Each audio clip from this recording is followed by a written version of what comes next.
कि पाक England test series trophy की तकरीबी रोनुमाई मुलतवी कर दी गई है। इंग्लिश कप्तान बेन स्टोक्स की तबीयत नासाजी के बायस तकरीब मुलतवी की गई है। ट्रॉफी की तकरीबी रोनुमाई कल होगी। इसी बारे मजीद जानेंगे अवैस अब्बासी से। अवैस, बताया जा रहा है कि मुतअद्दिद खिलाड़ी जो हैं वो वायरल इन्फेक्शन का शिकार हुए हैं, आपके पास क्या तफसीलात हैं?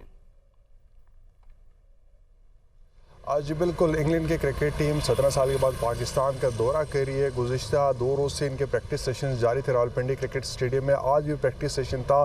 ताहम इंग्लैंड टीम के मेन प्लेयर जिनमें बेन स्टोक्स, बेन डकेट, इसके साथ साथ लैम लिविंगस्टोन और जेम्स एंडरसन और कुछ ऑफिशियल्स जो है जिनकी तबीयत नासाज हो गई है, जिसके बाद आज जो प्रैक्टिस सेशन में भी नहीं है। इसके साथ साथ ट्रॉफ़ी की तकरीब रुनुमाई होनी थी जो कि बेन स्टोक्स कप्तान और बाबर आजम ने जो है वो करनी थी। ताहम उनकी तबीयत की नासाजी के बाद आज वो भी जो है मनसूख कर दी गई है। अब ये जो तकरीब रूनुमाई है कल मैच में जो टॉस होगा उससे पहले की जाएगी।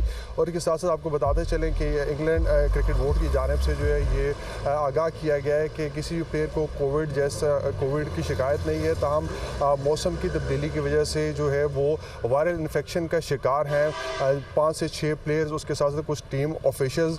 ताहम कल जो है वो इसके हवाले से जो फर्दर आगाही होगी कौन कौन सा प्लेयर मैच खेलेगा और कौन नहीं खेलेगा। और ट्रॉफी की जो तकरीबी रुनुमाई है वो भी कल टेस्ट मैच जो होगा उससे पहले होगी। बहुत शुक्रिया अवैस अब्बासी, हमें अपडेट कर रहे हैं।